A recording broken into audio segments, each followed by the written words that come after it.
mu Burundi yuko yatubwira leta y'u Burundi ikavugana na M23 tugasubira mu Burundi iwacu.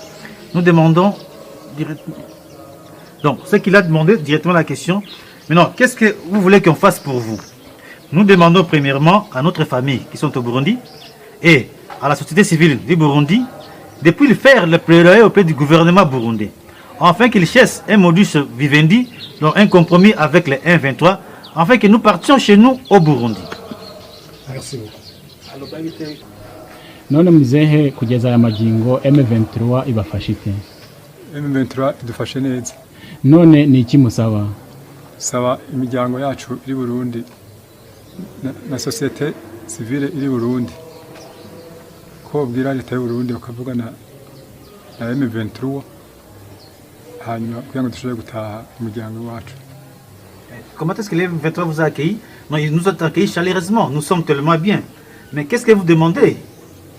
Qu'on fasse quoi pour vous? Nous demandons premièrement à nos familles qui sont au Burundi, à la société civile burundaise, de faire le plaidoyer auprès du gouvernement burundais, afin qu'ils puissent trouver un modus vivendi avec les M23, afin que nous allions chez nous, au Burundi. Merci beaucoup. None mugabo wewe amajinga ya M23 ibafashe ite? M23 idufashe neza. None murasaba iki? Turasaba imiryango yacu ko yavugana na leta y'u Burundi hamwe na societe civile y'u Burundi ko bavugana na leta y'u Burundi ikavugana na M23 kugira ngo dusubire mu miryango yacu. Comment est-ce que vous traitez? Les M23 nous ont bien traités, continuent de bien nous traiter. Alors qu'est-ce que vous demandez? Nous demandons d'abord à nos familles, premièrement, de faire la pression au gouvernement burundais, comme aussi la société civile, afin qu'elle puisse trouver un modus vivendi, un compromis avec les M23, afin que nous rentrions chez nous au Burundi. Merci beaucoup. Ok. Deuxième classe. Oui, maman. Ndeni. Naza bien, maman. Vous allez bien? Naza bien. Les Cambodgiens? Les Cambodgiens. Udame? Colère nationale. Makamno c'est bien. Donc, vous allez bien. So, yep sabiso. Bakanga ki ondengeni. Ndengeni. Champ de bataille zendeni bakanga ki ondeni. Tant que mina champ de bataille, tu es baïké tozo bunana batu mususu contre pays mususu. Tant que komi to kutika bande on a biso tozo bunana donc entre biso moko. Bapsa no boko bunana ba étranger. To yisa biso to bunana Rwanda. Bon, tenez na Rwanda. Ouais. Siko komi moni ba Rwanda basawa. Na. Moni ke bakosa rabino makamabila kosa rabino. To koti to komi sur les terrains, to kutika bande on a biso. Ok. Donc, tous les gens bien entre biso moko. Ça va. Si vous directement appelle Lilo Asuka, ni osenga na nini na M23 konza M23 basa lelo ni. Osenga na bakonza M23. Eza makambo ezo sale mo biso tozo yebate. Erreur ezape ya biso te. Tozo senga na bango. Soki mwana tumbinda ko bachaka ina ndaku te. Bali mbise biso. Erreur ezande ya biso te. Nous demandons pardon puisque si l'enfant a brillé la maison, on ne peut pas le mettre encore dans la maison. Oui, oui. Donc nous ne comptons absolument rien, nous demandons pardon puisque nous on ne connaît absolument rien. Ce sont, oui, oui. Nos autorités nous mentent beaucoup. Ok? Oui. En toi qui toko bakonzi bazo kayo bako zala calme ba osalelo 123 toza bande konabino. Donc bako sabino toza mutu moko FRDC na toza mutu moko mais ma ben abino nde bozo bundana elongo na bato.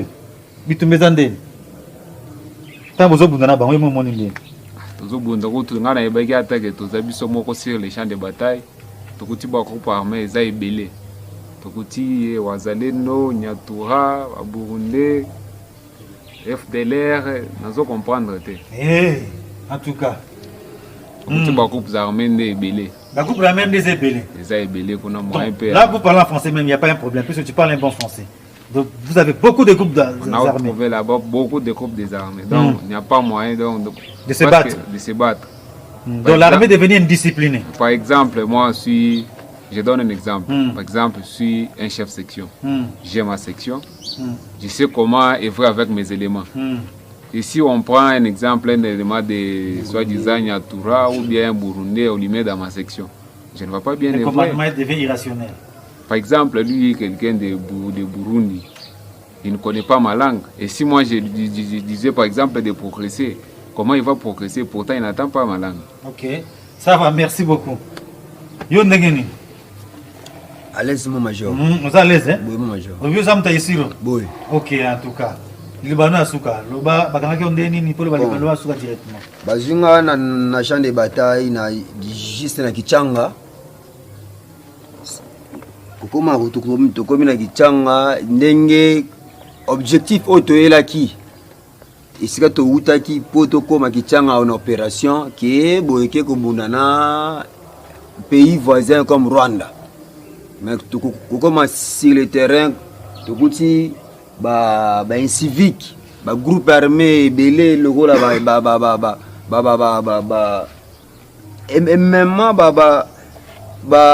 ba commandant na biso tango tozo bunda batu oyo bazo beti ke no bangonde ba poto bunda ba côté la biso bangonde oyo to bundi na bango le massage oyo na nazwaki za mutu oyo alati beka teni ya FRDC na ebaki te soki ezali rwandais soki ezali nani donc na bundi bitumba oyo na yebi bit nango te donc raison pour laquelle yake non bacheki de son erreur. Ça va, merci beaucoup.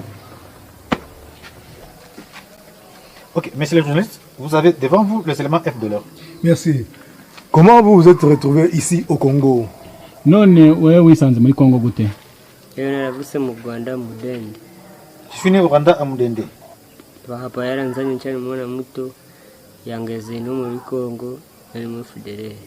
Moi, j'étais tellement un enfant et je suis entré directement au sein des FDLR. None ko waje uri umwana muri Kongo wageze muri FDLR gute? Tu étais venu, tu étais enfant. Comment est-ce que tu t'es retrouvé au sein des FDLR? Hapa yarabanye mu FDLR.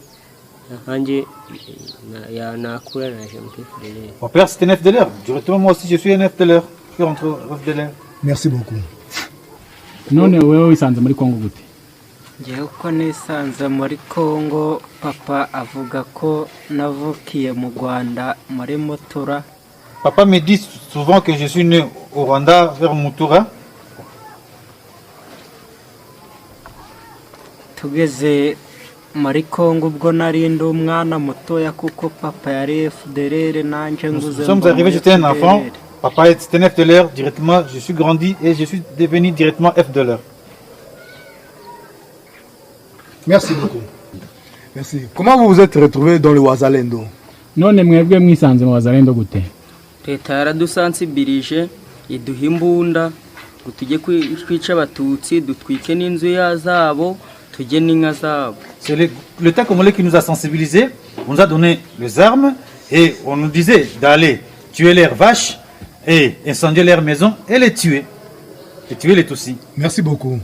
None wowe ufite imyaka ingahe? Tu as quel âge? Imyaka 15. Wowe ufite imyaka J'ai ingahe? 15 ans. Merci mon major. Nous avons vu 4 catégories aujourd'hui de capturés. Nous avons vu le Burundais, le Zef Deler, nous avons vu le Wazalendo, plus aussi le FARDC. Mais quel est votre mot de la fin? Ok, mot de la fin, vous avez vu la coalition. Lorsque nous disons, donc ils se sont unis pour une cause machiavélique. Vous avez vu ça vous-même. Donc, et vous serez surpris un jour, vous allez voir encore des prisonniers mercenaires blancs un jour. Puisque nous nous battons pour une cause juste et noble.